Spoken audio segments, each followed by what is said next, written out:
वैसे जरूरी नहीं है, लेकिन वीडियो को लाइक या फिर डिसलाइक करने की कोशिश जरूर किया करें। तो जैसे इस मूवी का स्टार्ट होता है, हमें मूवी का मेन कैरेक्टर सियोंग दिखाया जाता है और उसके बेटे का बर्थडे होता है। इसीलिए सियोंग की मदर उसे कुछ पैसे देती है ताकि वो अपने बेटे को डिनर पर ले जा सके। लेकिन अब सियोंग को और पैसों की जरूरत होती है, तो इसीलिए वो अपने मदर का एटीएम कार्ड चुरा लेता है। इसके बाद वो अपने मदर के सारे पैसे चुरा लेता है और पैसों को वो लगा देता है हॉर्स राइडिंग में, और इस गेम में वो 4 मिलियन वॉन जीत जाता है। अब सियोंग ने एक कंपनी से बहुत सारे पैसे उधार ले रखे थे, तो इसीलिए वही लोग उसके पीछे पड़ जाते हैं। इसके बाद वो सियोंग को पकड़ ही लेते हैं और वो उसे काफी मारते हैं। और जब सियोंग उनके पैसे लौटाने के लिए अपने पॉकेट चेक करता है, तो वो देखता है कि उसके पास तो पैसे है ही नहीं, यानी वो वाले पैसे जिसने हॉर्स राइडिंग में जीते थे। और तब उसे याद आता है कि जब वो इन लोगों से बचकर भाग रहा था तो वो एक लड़की से टकरा गया था, तो जरूर उसी लड़की ने ही उसकी जेब काट ली। अब क्योंकि सियोंग के पास पैसे तो होते ही नहीं, तो इसीलिए वो लोग उसे 1 महीने का और टाइम देते हैं जिसमें कि वो उनके पैसे लौटा दे। इसके बाद सियोंग कुछ पैसों का अरेंज करता है और अपने बेटे को डिनर पर ले जाता है। इसके बाद सियोंग जल्दी से स्टेशन पर पहुंचता है, लेकिन अनलकीली उसकी ट्रेन तो मिस हो गई थी। और जब सियोंग वहां पर बैठकर ट्रेन के आने का वेट कर रहा था कि तभी अचानक से उसके पास एक आदमी आता है, और ये अननोन पर्सन था, यानी सियोंग उसके बारे में कुछ नहीं जानता था। फिर वो अननोन पर्सन सियोंग को कहता है कि मैं तुम्हारे साथ एक गेम खेलना चाहता हूँ। वो सियोंग को कहता है कि अगर तुम इस गेम में जीत गए तो मैं तुम्हें 1 लाख वॉन दूंगा। तब इतने सारे पैसों का सुनकर सियोंग के गेम खेलने के लिए एग्री हो जाता है। इसके बाद सियोंग काफी मार खाने के बाद ही गेम जीत जाता है, यानी वो 1 लाख वॉन हासिल कर लेता है। इसके बाद वो अननोन पर्सन सियोंग को एक कार्ड देता है, ये कहते हुए कि अगर तुम और पैसे जीतना चाहते हो तो इस कार्ड पर जो नंबर लिखा हुआ है उस पर कांटेक्ट करना। इसके बाद सियोंग जब अपने घर जाता है तो उसकी मदर उसे कहती है कि तुम्हारी बेटी अगले साल अपने स्टेप फादर के साथ यूएस में शिफ्ट हो रही है। यहाँ पर हमें ये पता चलता है कि सियोंग की डिवोर्स हो गई है और उसकी वाइफ ने दूसरी शादी भी कर ली है। लेकिन सियोंग कभी भी ये नहीं चाहता था कि उसकी बेटी उससे दूर जाए, लेकिन उसे बहुत सारे पैसे चाहिए होते हैं अपने बेटी की कस्टडी वापस लेने के लिए, तो इसीलिए सियोंग उस कार्ड वाले नंबर पर कॉल करता है। इसके बाद सियोंग को एक गाड़ी में लाया जाता है जहाँ पर और भी लोग थे, लेकिन फिर उन सारे लोगों को बेहोश कर दिया जाता है। और जब उन सब लोगों की आंख खुलती है तो वो खुद को एक फैसिलिटी में पाते हैं जहाँ टोटल 456 लोग थे, और वो वहाँ पर एज अ प्लेयर थे क्योंकि उन सबको एक यूनिफॉर्म भी पहनाया हुआ था। इस फैसिलिटी का होस्ट यानी लीडर एक आदमी था जो कि फ्रंट मैन था वहाँ पर, और वो सब पर नजर रख रहा था। अब यहाँ पर एक कॉमन चीज थी कि जितने भी लोगों को वहाँ पर लाया गया था उन सब ने कर्जे लिए हुए थे बहुत ज्यादा। सियोंग वहाँ पर प्लेयर नंबर 1 से मिलता है जो कि एक बूढ़ा आदमी था। उस बूढ़े आदमी को ब्रेन ट्यूमर था, यही वजह थी कि वो यहाँ पर आया था क्योंकि उसकी लाइफ तो वैसे भी खत्म ही होने वाली थी। इसके बाद वहाँ पर 2 प्लेयर्स जिनमें लड़के का नाम सईब्यूक और लड़के का नाम जेंग होता है, उनके बीच फाइट होती है। अब यहाँ पर सईब्यूक वही लड़की थी जो सियोंग के पैसे लेकर भाग गई थी, यानी उसी ने उसकी जेब काटी थी। सियोंग तो उसे देखते ही पहचान लेता है, इसीलिए वो अपने पैसे मांगने के लिए उसके पास जाता है। तभी वहाँ पर कुछ गार्ड्स आ जाते हैं जिन्होंने पिंक कलर का यूनिफॉर्म पहना था और उनके फेस अच्छी तरह से कवर्ड थे। गार्ड्स उन सभी प्लेयर्स को बताते हैं कि तुम्हें यहाँ पर टोटल 6 गेम्स खेलनी होंगी और जो इस गेम का विनर होगा उसे बहुत सारे पैसे मिलेंगे।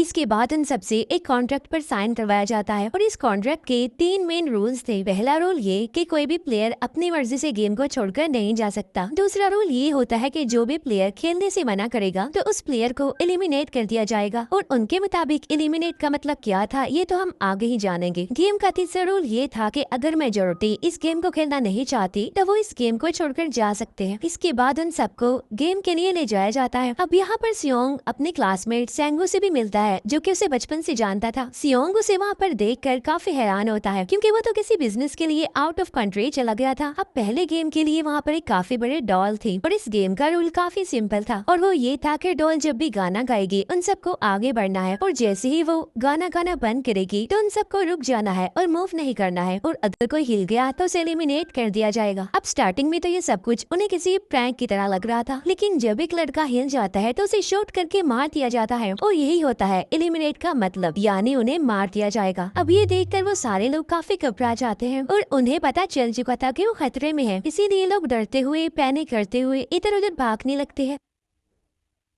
लेकिन अब क्योंकि गेम का रूल था इसीलिए जो भी गिनता है उसे मार दिया जाता है और जितने भी सर्वाइवर होते हैं वो किसी न किसी तरह इस गेम को कंप्लीट कर ही लेते हैं। लेकिन जो लोग मर जाते हैं उनके डेड बॉडीज को वहाँ से ले जाया जाता है और अब 456 प्लेयर्स में से सिर्फ 255 ही रह गए थे। अब क्योंकि वो सारे प्लेयर्स इतना ज्यादा डर जाते हैं कि अब कोई भी गेम खेलना नहीं चाहता था। लेकिन जैसा कि रूल नंबर 3 था कि अगर मेजोरिटी चाहे तो वो ये गेम स्किप कर सकती है, तो इसीलिए उनका लीडर यानी फ्रंटमैन वोटिंग करवाता है। लेकिन इससे पहले उन्हें प्राइज मनी दिखाई जाती है यानी जो विनर को मिलेगी। लेकिन इन केस अगर कोई गेम को छोड़कर चला जाएगा तो ये सारे पैसे मरे हुए प्लेयर्स की फैमिलीज को मिल जाएंगे और ये prize money total 45 billion won होती है। इसके बाद वोटिंग करवाई जाती है जिसमें मेजोरिटी इस गेम को खेलना नहीं चाहती थी, तो इसीलिए गेम को यहीं पर स्टॉप कर दिया जाता है। लेकिन अगर कभी फ्यूचर में वो लोग चाहें तो इस गेम को रिज्वाइन कर सकते हैं। इसके बाद सभी लोगों को उनके घरों पर छोड़ दिया जाता है। नेक्स्ट डे सियोंग पुलिस स्टेशन जाता है और वहाँ पर वो पुलिस को सारी बात बता देता है, लेकिन उन लोगों को सियोंग की बातों पर यकीन नहीं होता और उल्टा वो लोग उसे पागल समझने लग जाते हैं। इसके बाद सियोंग उन्हें वही वाला कार्ड दिखाता है, लेकिन हैरान कर देने वाली बात तो ये है कि उस पर जो नंबर था वो रॉन्ग था। इसके बाद सियोंग जब घर जाता है तो उसकी मदर वहाँ पर नहीं होती। उधर सियोंग का क्लासमेट सेंगवू अपनी मदर को छुप कर देख रहा होता है और तभी वहाँ पर सियोंग भी आ जाता है। यहाँ पर सेंगवू अपसेट होते हुए सियोंग को बताता है कि मेरे ऊपर 6 बिलियन का कर्ज है। वो बताता है कि मैंने क्लाइंट्स के पैसे लेकर स्टॉक मार्जिन में लगा दिए थे, लेकिन अनलकीली वो सारे पैसे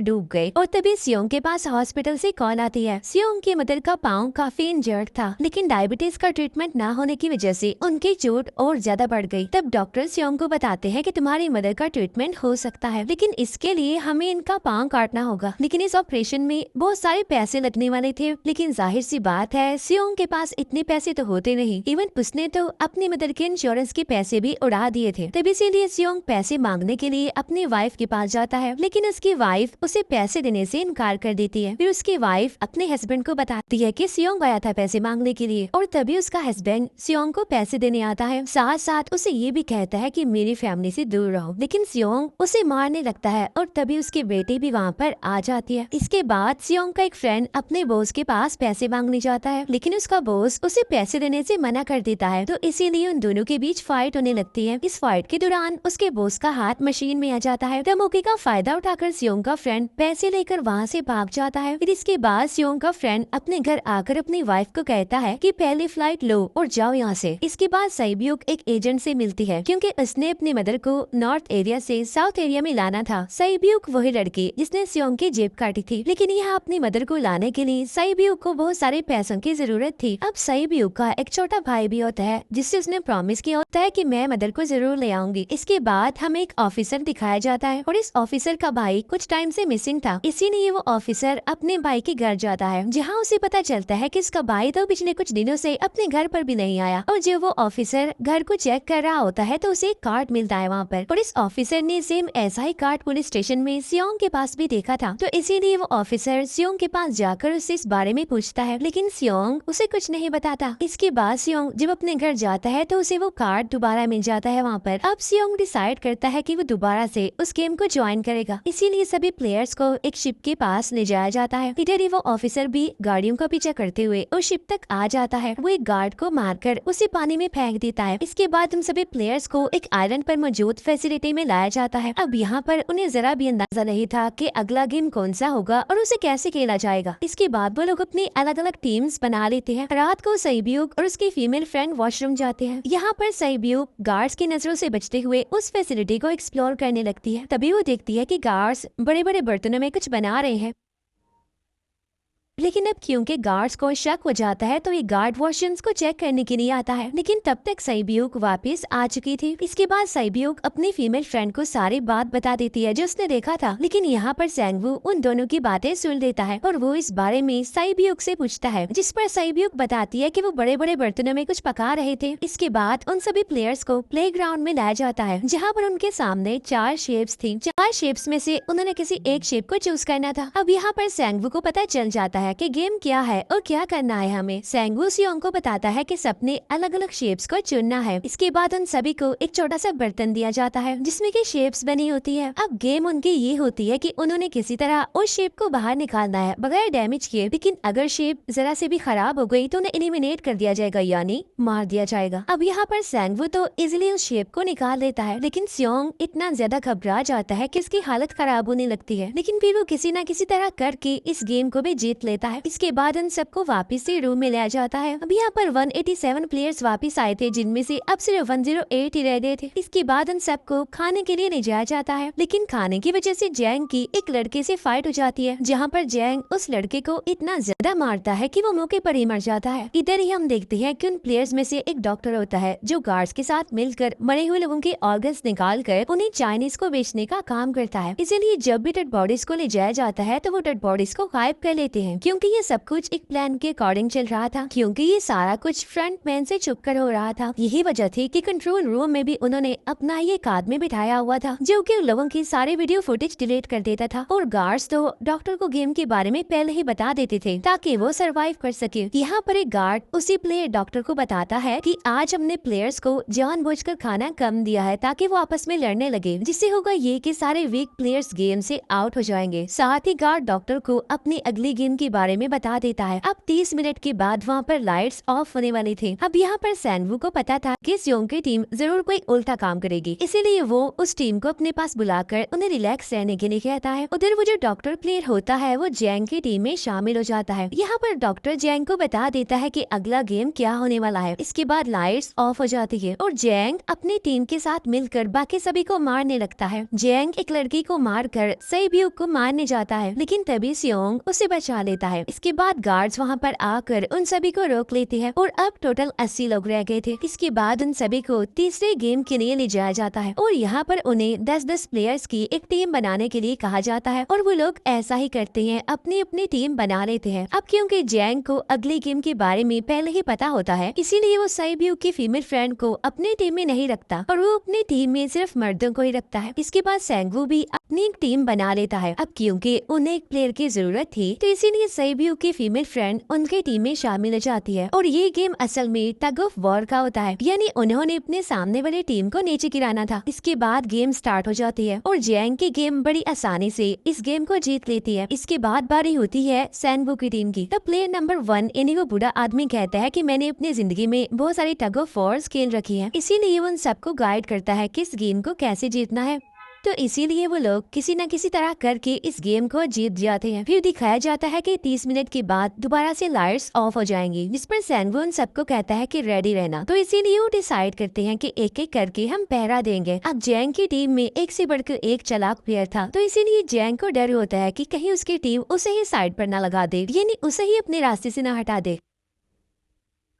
दूसरी तरफ डॉक्टर और गार्ड्स मिलकर डेड बॉडी की ऑर्गन्स निकाल रहे होते हैं और इन ऑर्गन्स को डिलीवर करने जाना था गार्ड नंबर 28 एंड 29। तब वो सभी एक डेड बॉडी के बारे में बातें करने लगते हैं जिसकी सिर्फ एक किडनी थी और वो उसे ज़ॉम्बी कह रहे थे। अब यहाँ पर जो गार्ड नंबर 29 था, यानी जिसने वो ऑर्गन्स डिलीवर करने जाने थे, वो कोई और नहीं बल्कि वो ऑफिसर था जो गार्ड के बेस में वहाँ पर आया था। और ये सब बातें सुनकर उसे शक होता है कि शायद ये लोग मेरे भाई की बात कर रहे हैं, क्योंकि उसकी भी एक ही किडनी थी। इसके बाद नंबर 28 और 29 यानी वो ऑफिसर ऑर्गन्स को डिलीवर करने के लिए चले जाते हैं। रास्ते में वो ऑफिसर नोटिस करता है कि टनल में तो बॉम्ब लगा हुआ है। तब नंबर 28 उसे बताता है कि जब हम यहाँ से बाहर निकलेंगे तो इस जगह को ब्लास्ट कर दिया जाएगा। अब यहाँ पर वो ऑफिसर नंबर 28 से और इन्फॉर्मेशन लेने की कोशिश करता है, इसीलिए नंबर 28 को उस पर डाउट होने लगता है, इसीलिए वो उस ऑफिसर को अपना फेस दिखाने के लिए कहता है। अब यहाँ पर वो ऑफिसर अपना फेस भी दिखा देता है, साथ साथ वो नंबर 28 पर गन पॉइंट भी कर देता है। साथ साथ वो ऑफिसर उससे एक किडनी वाली आदमी के बारे में पूछता है कि वो कौन है जिसे तुम ज़ॉम्बी कहते थे, जिस पर वो नंबर 28 उससे कहता है कि वो तो एक लड़की थी। अब यहाँ पर नंबर 28 उस ऑफिसर को कहता है कि तुम लीडर के रूम में जाकर सारी इन्फॉर्मेशन देख सकते हो, वहाँ पर सबका डाटा है। ये जानने के बाद वो ऑफिसर नंबर 28 को मार डालता है। उधर वो डॉक्टर गार्ड से अगली गेम के बारे में पूछता है, लेकिन इस बार गार्ड्स को भी अगली गेम के बारे में पता नहीं होता। तब इसीलिए डॉक्टर को गुस्सा आ जाता है और वो एक गार्ड को पकड़ लेता है और उनकी फाइट होने लगती है। इसी फाइट में डॉक्टर डॉक्टर उस गार्ड को मार कर वहाँ से भाग जाता है। इसके बाद एक गार्ड भी उसका पीछा करता है और वो दोनों प्लेग्राउंड में आ जाते हैं। यहाँ पर गार्ड डॉक्टर को अपनी बातों में फंसा कर उसे मारने वाला होता है, लेकिन तभी लीडर इन्हीं फ्रंटमैन आकर उसे मार डालता है और बाद में वो उस डॉक्टर को भी मार डालते हैं। साथ साथ इन्हीं वहीं पर नंबर 28 की डेड बॉडी भी मिल जाती है, जिससे इन्हें ये पता चल जाता है कि फैसिलिटी में कोई घुस गया है। उधर वो ऑफिसर लीडर इन्हीं फ्रंटमैन के रूम तक पहुंच जाता है, तो वो चेक करते करते एक ऐसे रूम में जाता है जहाँ पर सबके रिकॉर्ड्स थे, और जब वो ऑफिसर रिकॉर्ड चेक कर रहा होता है तो उसे सभी विनर्स की एक लिस्ट मिलती है, जिसमें उसके भाई का भी नाम था, यानी वो भी कभी विनर था। उधर सभी प्लेयर्स को 4th गेम के लिए ले जाया जाता है, जहाँ पर उन सबको अपना अपना पार्टनर चुनने के लिए कहा जाता है, और वो प्लेयर्स करते भी ऐसा ही है, अपना अपना पार्टनर चुन लेते हैं। सईब्यूक की फीमेल फ्रेंड भी अपना पार्टनर ढूंढने की कोशिश करती है, लेकिन कोई भी उसका पार्टनर बनने को तैयार ही नहीं था। इसके बाद सभी प्लेयर्स को 10-10 मार्बल्स दिए जाते हैं। असल में ये गेम ऐसी होती है कि एक प्लेयर को अपने पार्टनर से सारे मार्बल्स लेने होते हैं बगैर कोई जोर जबरदस्ती किए, और जो दूसरा पर्सन होगा यानी जिसके पास मार्बल्स नहीं होंगे उसे मार दिया जाएगा। फिर सैंगवू और सियोंग का फ्रेंड ऑड और इवन का गेम खेलते हैं, जिसमें कि उन्होंने गेस करना था कि सामने वाले के हाथ में कितने मार्बल्स हैं। अब यहाँ पर सियोंग का फ्रेंड सैंगवू के सारे मार्बल्स जीत जाता है, जिसकी वजह से लास्ट में सैंगवू के पास सिर्फ एक ही मार्बल बचता है। अब क्योंकि सैंगवू को पता चल चुका था कि अब वो बच नहीं पाएगा, इसीलिए वो सियोंग के फ्रेंड को अपने बातों में फंसा कर उसे ये यकीन दिलाता है कि अगर हम में से कोई भी हार गया तो हारे हुए लोगों का मैच दोबारा करवाया जाएगा। अब यहाँ पर सैंगवू धोखे से सियोंग के फ्रेंड के सारे मार्बल्स चेंज कर देता है। इसके बाद सैंगवू मार्बल्स लेकर गार्ड को दे देता है और वहाँ से बाहर चला जाता है, और जब सियोंग का फ्रेंड मार्बल्स चेक करता है तो वहाँ पर पत्थर होते हैं। उधर प्लेयर नंबर 1 यानी इस बुरे आदमी की हालत खराब हो रही थी, इसीलिए वो तो इधर उधर घूम रहा था, लेकिन सियोंग किसी तरह उसे खेलने के लिए एग्री कर लेता है। अब यहाँ पर वो दोनों इन्हीं वो बुरा आदमी और सियोंग भी इवन आउट खेलते हैं। अब इनमें से वो बुरा आदमी सियोंग के सारे मार्बल्स जीत जाता है, लेकिन लास्ट राउंड में वो बुरा आदमी भूल जाता है कि उसने क्या चूज किया था। तो यहाँ पर सियोंग उसी बातों में फंसा कर उसके सारे मार्बल्स ले लेता है, लेकिन यकीन मानिए कि वो बुरा आदमी काफी चालाक था। उसने एक मार्बल अपने पास ही रखा हुआ था और वो दोबारा से इधर उधर घूमने लगता है। अब यहाँ पर सियोंग उसे रिक्वेस्ट करता है कि प्लीज मेरे साथ एक और गेम खेलो ना। तब यहाँ पर वो बुरा आदमी कहता है कि मुझे पता है कि तुमने सारे मार्बल्स धोखे से लिए हैं मुझसे। वो कहता है कि मुझे सब पता था, बस मैं पागल बनने की एक्टिंग कर रहा था।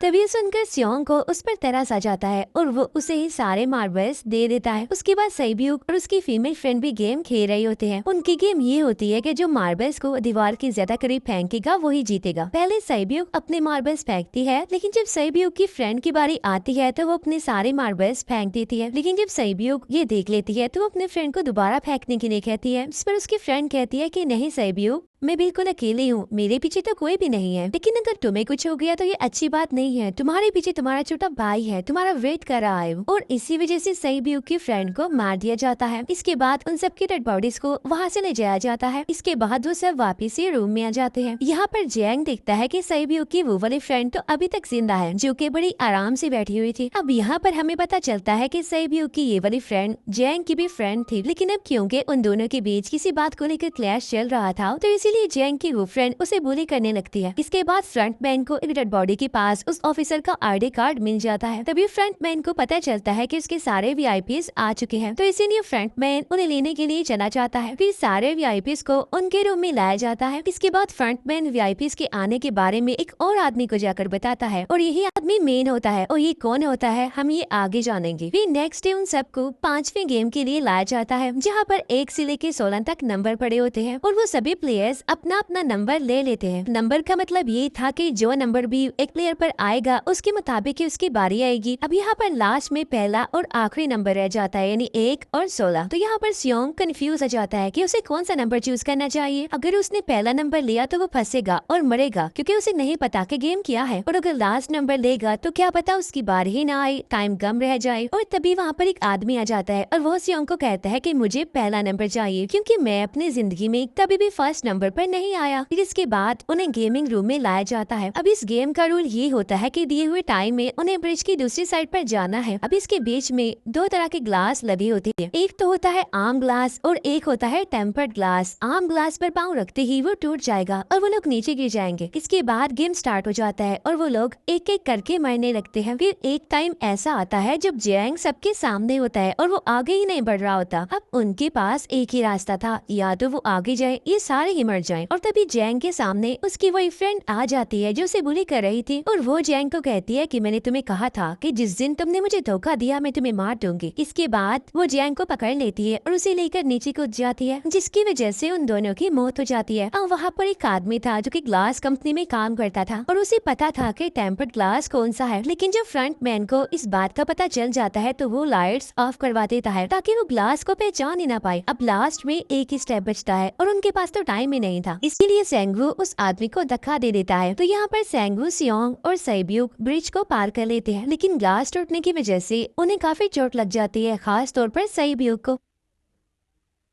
खुद उस ऑफिसर ने एक सर्वेंट को मारकर उसकी जगह खुद ले ली थी। अब एक वीआईपी को उस ऑफिसर पर शक होता है और वो उसे कहता है कि अपना मास्क रिमूव करो, लेकिन वो ऑफिसर कहता है कि ठीक है, लेकिन मैं अंदर जाकर अपना मास्क रिमूव करूंगा। इसके बाद वो ऑफिसर उस वीआईपी को लेकर अंदर चला जाता है। अंदर जाकर वो ऑफिसर उस वीआईपी को बेहोश कर देता है और इस बात का पता फ्रंट मैन को चल जाता है, इसीलिए फ्रंट मैन उसके पीछे जाता है और वो उस ऑफिसर को देख लेता है। इसीलिए वो ऑफिसर वहाँ से भागकर I-9 पर आ जाता है। फ्रंट मैन भी उसका पीछा करते हुए वहाँ पर आ जाता है। अब यहाँ पर वो ऑफिसर अपने सीनियर्स को कॉल करने की कोशिश करता है, लेकिन कॉल कट हो जाती है। फिर वो ऑफिसर उन्हें सारे सबूत भेजता है, लेकिन वहाँ पर नेटवर्क नहीं था। इसके बाद फ्रंट मैन ऑफिसर को पकड़ लेता है और उसे उनके साथ चलने के लिए कहता है, लेकिन वो ऑफिसर तो उस फ्रंट मैन पर गोली चला देता है। इसके बाद फ्रंट मैन अपना मास्क उतार देता है तो वो ऑफिसर देखता है कि वहाँ पर कोई और नहीं बल्कि उसका अपना भाई है वो। इसके बाद ऑफिसर का भाई यानी फ्रंट मैन उसे शूट कर देता है और वो जाकर पानी में गिरता है। उधर ग्लास लगने की वजह से सैब्यूक काफी इंजर्ड हो गई थी और उसका बहुत सारा खून भी बह रहा होता है। इसके बाद इन सर्वाइवर्स को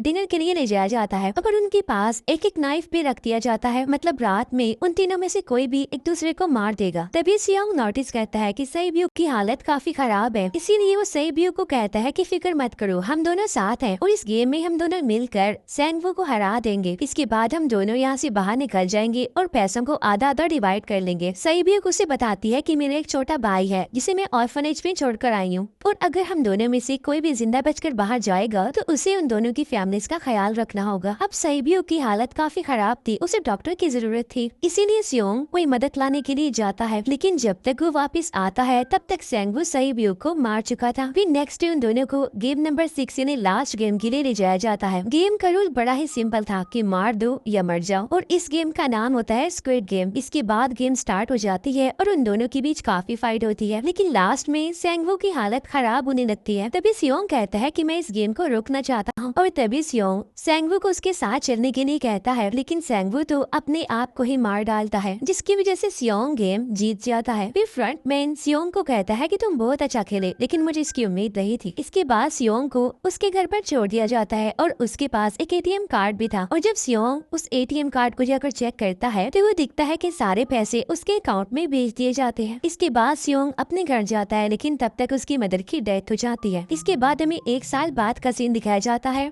जहाँ पर हम देखते हैं कि सियोंग की हालत काफी खराब हो गई है, यानी वो काफी नशा करने लग गया है और उसने अब तक उन पैसों को हाथ तक नहीं लगाया। एक दिन एक फूल बेचने वाली औरत सियोंग के पास आती है और वो उसे सेम वैसा ही कार्ड देती है जिसमें एक एड्रेस लिखा हुआ था, और फिर सियोंग उस एड्रेस पर जाता है, जहाँ पर उसे पता चलता है कि ये सारा किया दरा किसी और का नहीं बल्कि उस बूढ़े का है, प्लेयर नंबर 1 का, और वो अभी भी जिंदा है। यहाँ पर वो बुरा आदमी सियोंग को बताता है कि मैं अपनी लाइफ से बोर हो चुका था और ये सारे गेम मैंने अपने क्लाइंट्स के साथ मिलकर बनाई ताकि मैं लोगों को मरता हुआ देखकर एंजॉय कर सकूं, लेकिन हाँ, हमने किसी को मजबूर नहीं किया था ऐसा करने के लिए, और मैंने गेम में इसीलिए पार्टिसिपेट किया क्योंकि गेम देखने से ज्यादा उसे खेलने में मजा आता है। वो कहता है जो पैसे तुम्हारे पास है वो मेरे ही हैं, और ये कहते ही उस बुरे आदमी की मौत हो जाती है। इसके बाद सियोंग सैब्यूक के छोटे भाई के पास जाता है और उसे लेकर वो जाता है सेंगवू की मदर के पास, और वो सेंगवू की मदर को कहता है कि इस बच्चे का ख्याल रखना, साथ साथ वो उसे एक बैग भी देता है जिसमें बहुत सारे पैसे होते हैं। इसके बाद सियोंग स्टेशन पर जाता है, जहाँ पर उसे वही अननोन पर्सन मिलता है जो कि उसे मूवी के स्टार्ट में भी मिला था। यहाँ पर सियोंग उसका पीछा भी करता है, लेकिन तब तक वो भाग चुका था। फिर सियोंग उस कार्ड वाले नंबर पर कॉल करता है और वो पूछता है कि तुम लोग कौन हो